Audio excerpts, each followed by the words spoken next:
Cindy is here to present today. To have a presentation. Cindy nor I do not provide any investment advice or endorse any products. We're educators and are not making investment recommendations. All information and materials are for educational purposes only, and all parties are encouraged to consult with their attorneys, accountants, and financial advisors before entering into any type of investment. Now the lawyers are happy. Yeah. So I want to introduce Brenda. Brenda is my partner in Next Level Strategies. She is a retired educator, and she's a current mortgage loan originator and also works in the mortgage note space. She teaches classes for us on the mortgage notes, and she is got a huge portfolio of business that she's trying to sell some of them. So if anybody's looking for some rental property in Knoxville, she's your girl. Wrong way. I had 2 buttons to push. And Cindy began her professional career as a public accounting firm where she did financial statements and retirement plan audits, internal control, and general business consulting.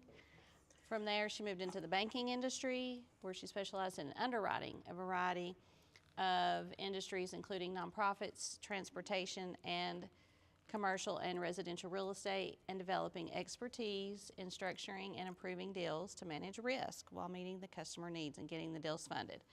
So Cindy is working to scale her rental portfolio by partnering with other investors with creative strategies and private money lending. Her vision is to use these strategies and an abundance mindset to build a company that will empower, mentor, and educate her family members and create generational wealth. And she also likes to hike and do yoga and stuff. So today's discussion is going to be centered on self-directed IRAs. I want to teach you the fundamentals of them and how they differ from traditional accounts, help you understand the sources of IRA funding, the investment options that you have if you have a self-directed IRA, important rules to follow when you are buying investment assets and you're self-directed, and then a little bit about the executive order that was recently released on alternative assets. So it's going to be pretty high tech, so we'll get started. So what is a self-directed IRA? That's any type of IRA that offers a broad range of investment options outside of the traditional IRAs. Self-directed IRAs can hold alternative investments, like you could have real estate in your self-directed IRA, you could have precious metals in your self-directed IRA, cryptocurrency you could have in your self-directed IRA, or you could do private money lending or hold mortgage notes in your self-directed IRA. There's a long list of things that you can invest in. So they follow the same rules as other IRAs, including the contributing limits and withdrawal regulations. They can be traditional, like the tax deductible, or Roth, which is tax-free. The gain is tax-free. Self-directed means a custodian manages the account, but the holder controls the investments and bears the risk. So I think sometimes people get confused on the self-directed accounts, and it's just a custodian. Like Fidelity is a custodian for regular market traded security, and Madison Trust is a custodian for self-directed investments. So it's the same, this just a different custodian. Okay. So with the IRA, you can have different types. You can have, I need to stand over here so I can see the screen. Okay. So you can have a traditional IRA, a Roth, a SEP, simple, solo 401k, or a health savings account, or a Coverdell education savings account. So each of these types of IRAs, you have to have different requirements for whether that's going to be something you can invest in. The solo 401k, that's typically business owners use. I can't have a solo 401k now because my situation doesn't allow me to. My situation may change in the future. And if it does, maybe I'll get a solo 401k. SEP is simple. Usually those are corporate IRAs. Anybody can have a health savings account if they have high deductible health insurance. And most people can have traditional and Roth IRAs. So in this environment of self-directing your investments, if you have all of these set up, or even just the last 3 or 4, you can combine these together to make an investment. For example, we're going to be talking about a duplex a lot tonight. It's easy to understand and easy to apply. So if you have a solo 401k that has almost enough money to buy a duplex, and you just need a little bit more from your health savings or for your Coverdale, those 3 can go in together and buy a duplex. And just think about the Coverdale for a minute. If you start that when your child is born, and you contribute every year the max to that, then you can accumulate quite a large sum by the time the child turns 18. So how do you get your funds into your self-directed IRA? Well, if you have a solo 401k, you have the employee and employer contributions that's allowed. If you have a Roth or a traditional IRA, you can contribute $7,000 a year combined if you're under 50, $8,000 if you're older than 50, and there are some adjusted gross income limits to that. So you have to check with your accountant to see where you fall on this scale. The health savings account, you can put in $8,500 for family coverage for 2025. You can put in extra if you're older than 55. And then the Coverdale is $2,000 per beneficiary per year. And there are some phase-out rules for that too to be aware of. But if you have 5 kids, you can do 5 times 2, so that's $10,000. And if you have the health savings account, that's $8,500, so we're at $18,500. And then your Roth or your IRA is $7,000, so you're at close to $27,000. Somebody do the math. So you can put in $20,000 just in 1 year for those 3 items. So you can build it up quick if you're consistent.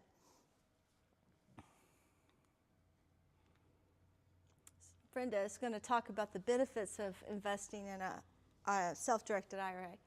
Well, for the self-directed IRA, you can have tax-deferred growth in traditional self-directed IRAs. That's the one where the traditional one where you pay taxes. You don't pay taxes, or it's a tax deduction when you put it in. But on the gain, you're going to be taxed. Then there's tax-free growth in your Roth self-directed IRA. So you pay the tax on that before it goes in, but once it's in there, there's no tax on the gain, which is great. And I think it's important for young people to recognize the beauty of that if they'll start young, get that self-directed, fully funded, grow it over their working years, and then not be taxed on the growth. So portfolio diversification beyond stocks and bonds into alternative assets like real estate and private companies and different things. So you could use self-directeds to diversify outside of what other type of investments that you have. There's greater control and flexibility, enabling investors to choose and manage assets that they understand. So sometimes we have people come to us talking about they don't understand what's happening or agree with what's happening or really like investing with maybe in their stocks, and they want to do something that they understand, and they really understand real estate. So they want to invest in real estate with their self-directeds. Well, you can do that. Do what you understand. And some people really understand cryptocurrency, and they want to invest with their self-directeds with cryptocurrency. So you get to pick, what you understand and invest in that. It's access to unique, potentially higher return investments like real estate, precious metals, which can hedge against inflation, and support estate planning through tax-advantaged growth and the ability to pass diverse assets to beneficiaries. So let me ask BJ, do you invest in cryptocurrency? Do you know anything about it? Not much. Okay, Corey, do you? Do what? I don't invest in crypto now. No. So, you know crypto has gone up a lot in recent years. Bitcoin. Bitcoin. Big in. Okay. So, what do you think if you put $15,000 in a Roth 10 years ago and you invested in Bitcoin? Oh, geez. What do you think it would be worth today? I mean, Isn't like one Bitcoin like a ridiculous amount now? yeah. I don't have the answer. It's a rhetorical question. Still though, but yeah, no, it makes plenty of sense, yeah. Yeah. And so if you, I wish I had a crypto guy in here, but if you had put 10,000, 15,000 in there 10 years ago and it grew to $1 million, that's not unrealistic, is it?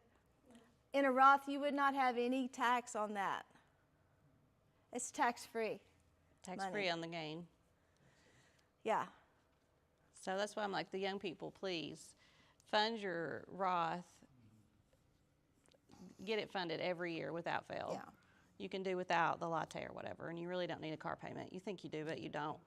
And fund your Roth, and then over time, you'll be so glad you did because you won't be taxed on the gain, and it'll compound on itself too. Yeah. Let's see what we got next. Okay. So, how does this all work? You know, the IRS is going to, they give and they take, or do they ever give? They let us have IRAs. I guess that's a curveball or a softball. So there's a lot of rules that we have to be aware of. They're very important when you're investing in self-directed assets. Okay, so you can invest in many different types of investments. Like we were talking about crypto, you can do residential real estate, private money lending, mortgage notes. Brenda has a lot of information on mortgage notes. You can do syndications, joint ventures, precious metals. You can buy tax liens.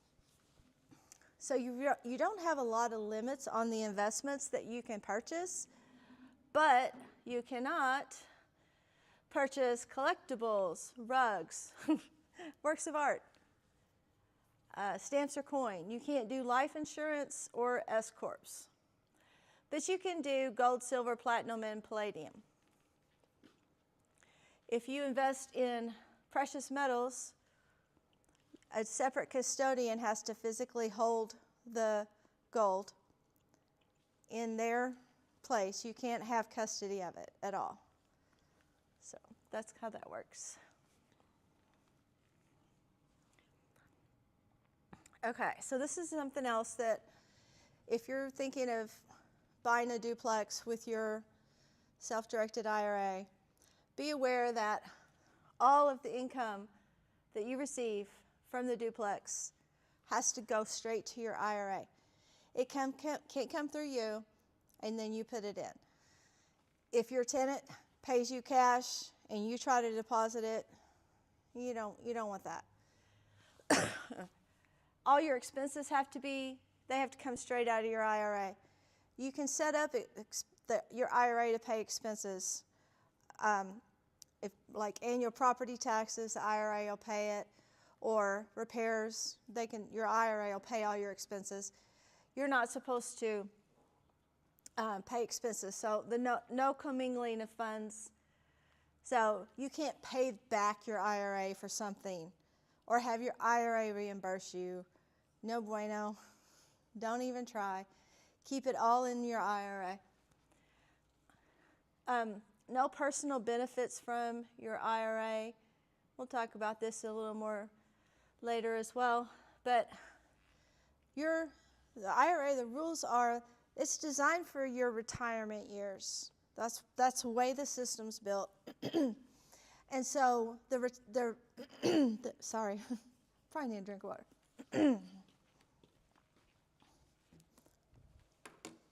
I can't stop talking.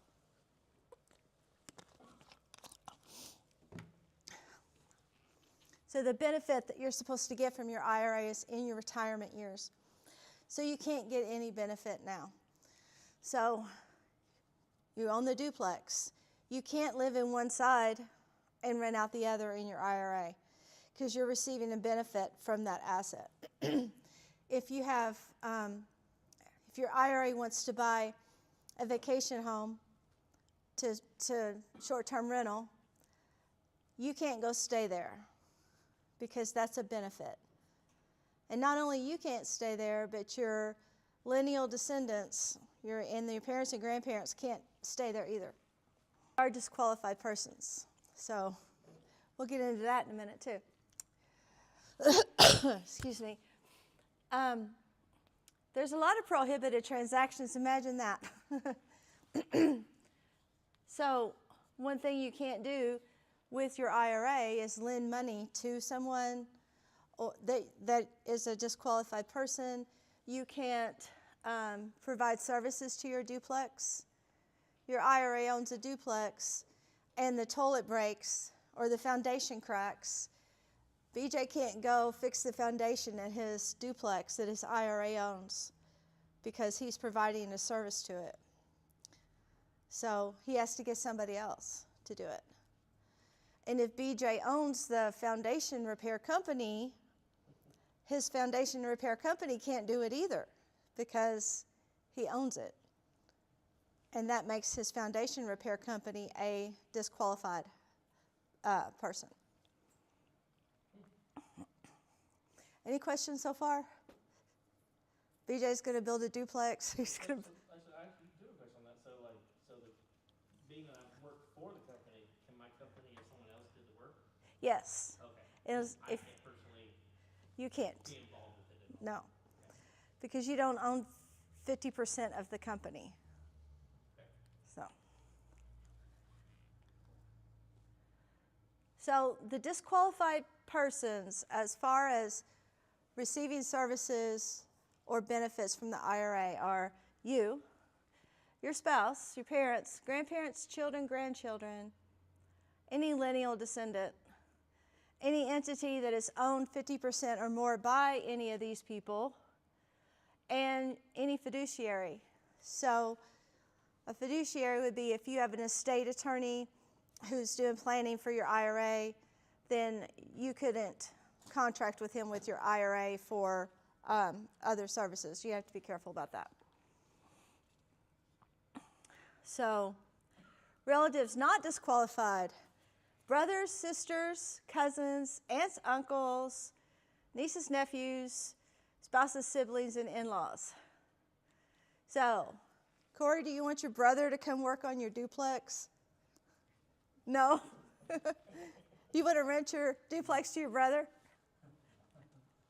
Well, I'm not a child, so. Yeah. It depends on if you like your brother. So, but it seems weird that you could let your brother or your sister live in your duplex and not be disqualified, or prohibited. But My mom or dad can't touch it. your mom or dad can't. No. And your kids can't. Yeah. Any other questions so far? We have time.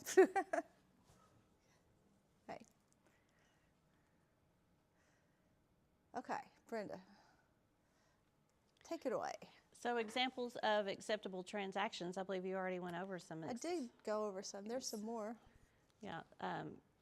You can do money lending in your self-directed IRA. It goes very well together and completely acceptable. So if Cindy has self-directed IRA and she knows that Denise is flipping houses and doing a really great job at it, Cindy can loan money to Denise to purchase the property and renovate it, and that's fine. So you can do money lending out of your self-directed IRA. Just be careful with that and make sure you know who you're lending your money out to and what they're doing with it. You can hold the mortgage note on real estate.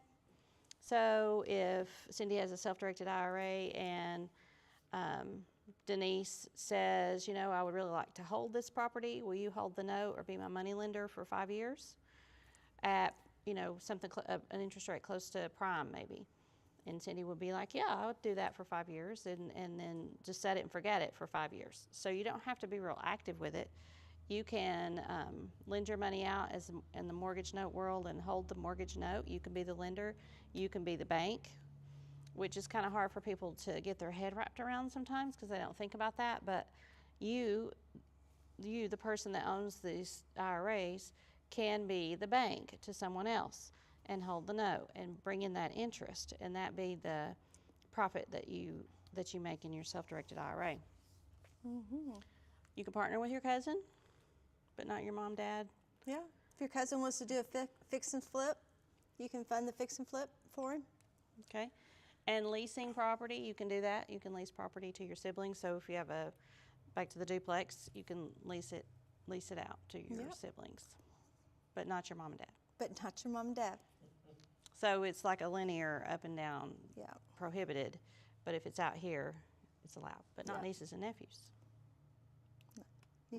Nieces and nephews? Yes, nieces and You nephews. can? Yes. Okay. And I think what that boils down to is when you have that custodian that we talked about at the beginning, Yeah. they'll tell you. They'll be quick to tell you and answer all your questions about what is acceptable and what isn't. And that's their role, is to keep you behaving the way that you are supposed to protect the qualified status of your self-directed IRAs. Definitely. So choose a good custodian, and they'll keep you straight. So we got some prohibited, Brenda. Examples of prohibited transactions: you can't borrow money from yourself. So you can't borrow money out of your self-directed IRA. You can't sell property to your IRA. You can't buy property for personal use, even if occasional. Personally conduct repairs on the property, we've already talked about. You can't contract with business that's owned more than 50% by the IRA owner to provide services. And no personal benefit can be derived from the asset in the IRA until future distributions are taken. So you're not going to benefit from the gain and the growth of the IRA until you reach the point where you're taking the distributions. So if a prohibited transaction occurs, the IRA will lose its tax-exempt status, and the entire IRA will be treated as a taxable distribution. So you want to avoid that. Absolutely. And Oh boy.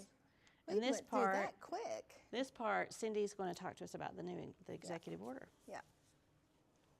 Okay. So back in the summer, I need to take a minute and clear my throat. Just a second. I know my able assistant can mute all that out. 1 second, so I don't cough in the microphone. Okay.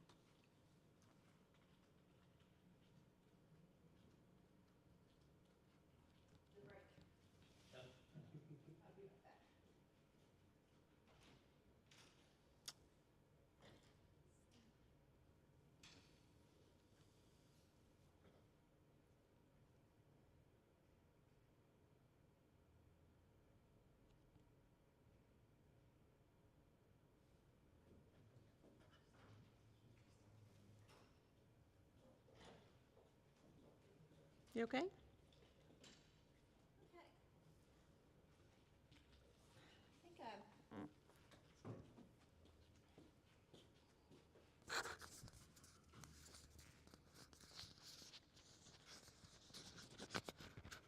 I need to give you guys a little bit of history about. It's real life here. Okay. Before we talk about the executive order issued by President Trump, I want to give you a little bit of history about IRAs. So, prior to 1974, many companies in America provided pension plans to their employees. And there were problems in the pension system. Oftentimes pensions were underfunded, and maybe the company would go bankrupt, and their employees that were retiring didn't have a pension because of mismanagement. And so the Employee Retirement Income Security Act, or Safety Act, was enacted in 1974 to set up the 401k IRA system as we know it. So Self-directed IRAs were allowed. There was provisions in the code that allowed for alternative investments, but it wasn't, nobody was running with it. Nobody was offering those services until the 90s, when specialized custodians began supporting these assets. And they have now given rise to the self-directed IRA industry. And so I want you to think about all the IRAs and 401ks we have out in this country, whether they're held at a company employer plan, or whether they're just you retired and you have an IRA. There's trillions. I think there's about $13 trillion of capital in the United States that is held in 401k and IRA plans.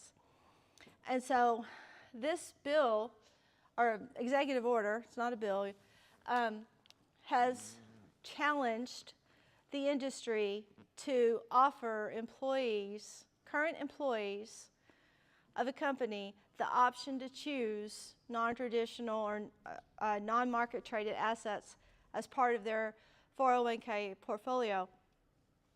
So, you know how the 401k system is set up now. With your employer, they give you a menu of options that you can pick from.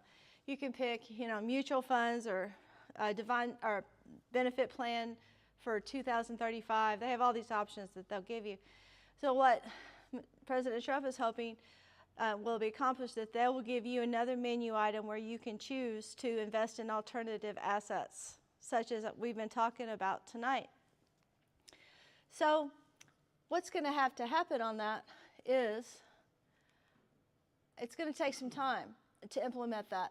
They've got 180 days, and we have all these government entities that are going to get their stuff together and figure this out in 180 days. But you have the Department of Labor and the SEC and the Treasury just trying to set paths of how that should be regulated. And then your employer plan, just think about General Motors. They have a 401k plan, I'm sure, for their employees. They have to amend their plan. Every 401k has a plan document. And so they would have to amend that document to allow for alternative assets. Okay? And so I just geek out on processes and how to go from A to B and what has to get done to get there. But so when they amend their 401k document to allow for alternative assets, then they have to have a conduit. They're going to have to contract with some external entity to provide these alternative investments. Maybe they'll contract with some of the existing custodians, such as Madison Trust or Advanta. Maybe they'll contract through BlackRock, who does private equity. Don't know how that's going to turn out, but they're working on it, and they are figuring out the process. Now note that this is not required for employers to offer that option. It's not required, but they're moving the industry that way. And you guys, we're already there because we are in this together. You're watching this video, you're attending these classes because you already know about the self-directed investment lane. So we're ahead of the game. So we need to keep being ahead of the game to see what's happening and jump in, while there's some momentum. So again, employers are not required to offer this, and it's going to take time to get all the documents up to date and make the changes. I think there's going to be a lot of the custodians are going to be really busy trying to integrate with these big companies, because if you have a mid-size self-directed IRA custodian who's doing work, then they contract with GM to take care of part of their plan. That's a big job. Mm-hmm. So I think the custodians are going to be busy trying to, integrate that. If you're going to pull another $1 trillion of money in a market, it's going to get busy. It's going to get busy. I think there's going to be opportunity there for people. So, Brenda, will you talk to us about the next steps? Well, as you're saying that, I'm wondering, Cindy, about people that have self-directed IRAs now and they're not doing anything with their money. And it's just sitting there. And so they've got yield drag and it's not growing because they're not deploying it, because you have to do something with it because it's self-directed. So I'm wondering about that, if people go more self-directed but then they're not actively involved in the investing of it. So I wouldn't try to be self-directed if I wasn't going to self-direct it. Yeah, So you got to keep it out there. You have to decide, like we talked about earlier, decide what you want to invest in and deploy your assets. Don't just let them sit there, because if you don't, they're just sitting there. They're not earning anything, and you're paying fees. They're being devalued. Yeah. So you have to keep your money moving into something and keep investing. So as you consider that, consult your financial planner, talk to your CPA about what's best for you and your goals and your investing strategy. So it's not something to be taken lightly. Give it some thought. Talk to the people that you need to talk to. Take some time and figure out what you want to invest in, and then actually invest in that thing. And I want to add on to that. This is a whole new world. It's a whole new lane of investing that a lot of people don't know anything about. So don't be surprised if your CPA doesn't know about it. Brenda's CPA does. Don't be surprised if your tax accountant doesn't know, or your Fidelity rep. They may not know about it. So, and they might try to dissuade you from it because they don't understand it. So educate yourself and talk to people that are educated on it. And if they're not, that's okay. Ask them to get up to speed and get educated on it, and then book a call and have a conversation. But continue learning about self-directed IRAs by attending our monthly classes. And the custodian that you choose, they have classes. So custodians are great about having live classes and classes on YouTube that you can watch. And I'm a lifelong learner, hands down lifelong learner. So this is something that I would encourage you to be a lifelong learner about too, is taking charge of your own investments and your own future and investing with your self-directed IRAs. And attend those local networking events to learn about successful investment strategies in your neighborhood. If you're in the Knoxville area, we're here the last Tuesday of every month teaching something. It's not always self-directed IRAs, but it's something to do with it, some way of investing within it. So come and see us, or watch us live, or find someone that you know, like, and trust to follow that's teaching about the self-directed IRAs. If you can't find that, call your custodian or call us, and we'll put you in touch with what you're looking for and get educated on the topic. Okay, so how to open a self-directed IRA?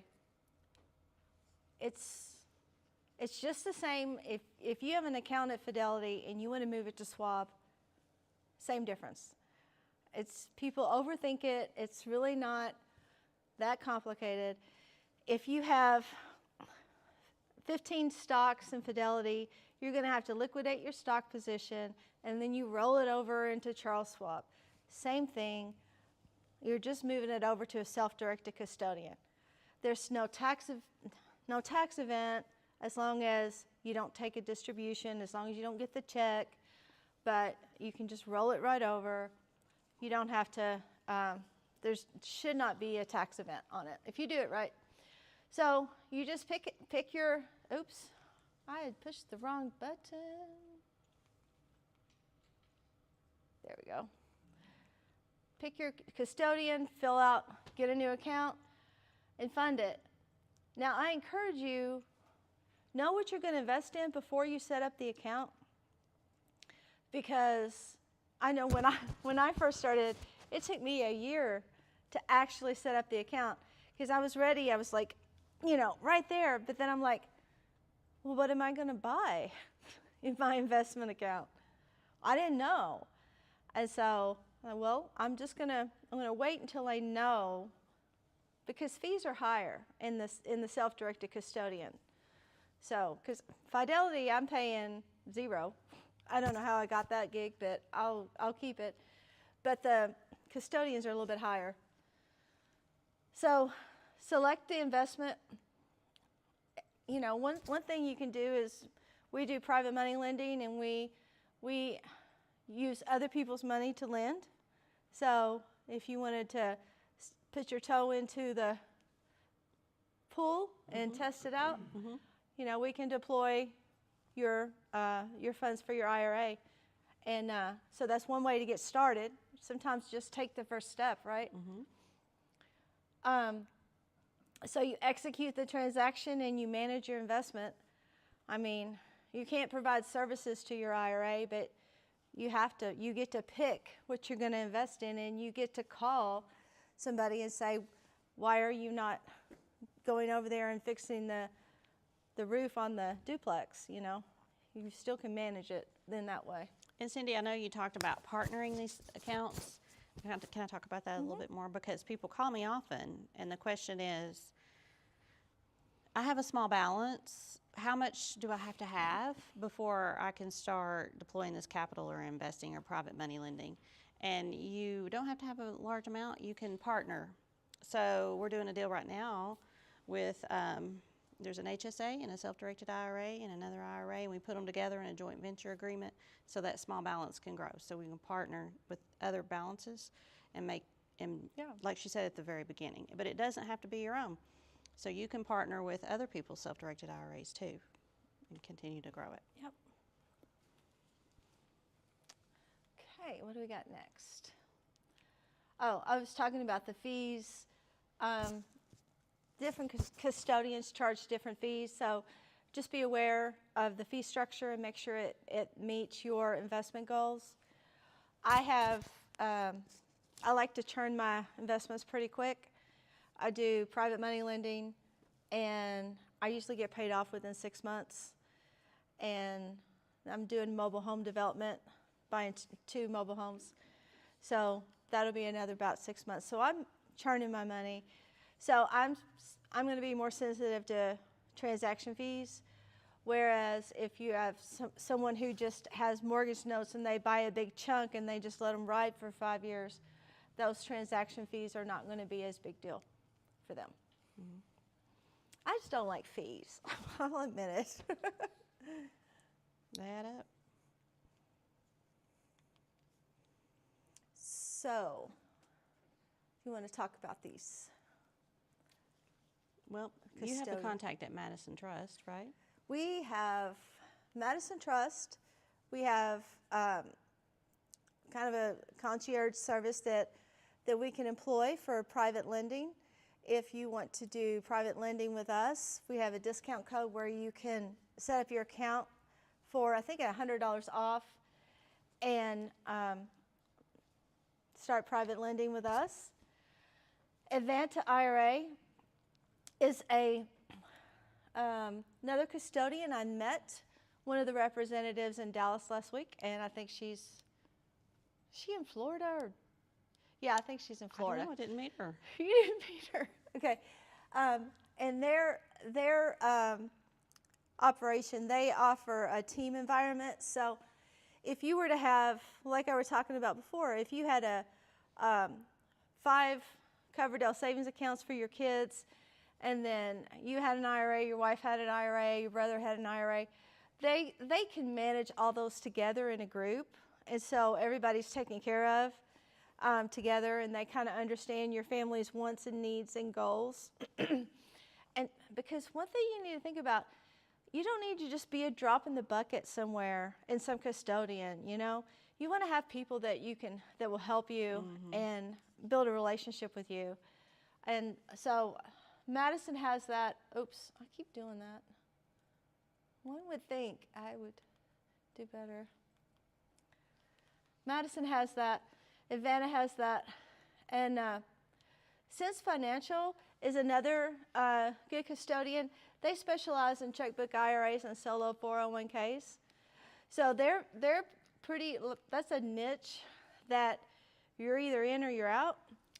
The solo 401k has a higher you can contribute higher amounts to it than traditional IRAs, depending on your income from your business that feeds the solo 401k.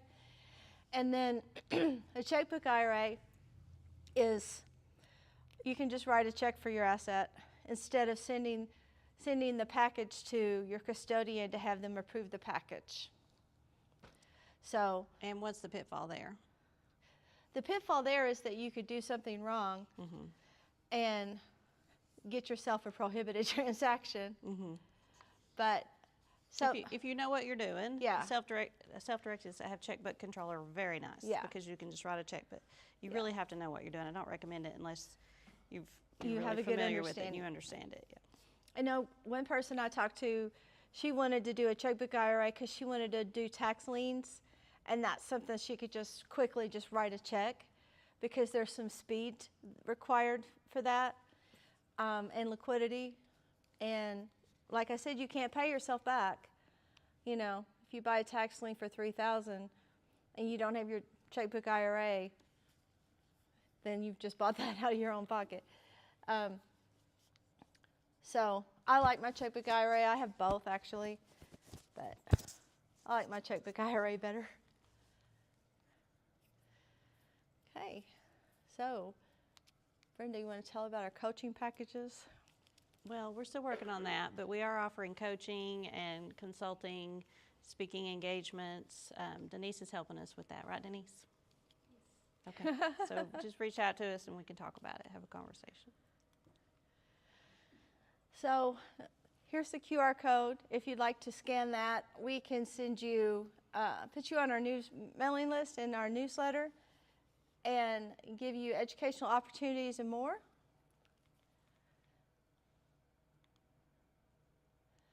And here's all of our socials and our phone numbers. So any questions from anybody? Have any questions, Orlando? I was going to ask Orlando also. Dave, do you have any questions? No, not so far. Do you have an IRA? Is it self-directed? Yeah, I have a Roth and I have a 401k. Does that count? Yeah. Yeah, Is it self-directed or is it a regular market value securities? it's regular market value. Well, yeah, it's regular market value securities. Yeah. Is your plan doing good? Yeah. Good. Yeah, I'm basically managing it myself. Yeah. So it's been doing pretty good over the last 5 years. I think I do better at managing my self-directed than I do my stock account because with the that's just me. But with a self-directed, it's like I know what this is going to do pretty much. You know, when I lend money, I'll get the money back, and if not, then I'll foreclose. But I could buy too high on stocks and never get my money back. I think the idea of it is you get to pick how you go about it. Yeah, you do. Okay. That's all. Very good, Cindy. Thank you for researching the executive order, telling us about that. Yeah. That'll be interesting to watch that play out. Yeah. There's opportunity out there for people that want to enter that realm because like half the people in the country doesn't even know it's there. So, Okay. thank you.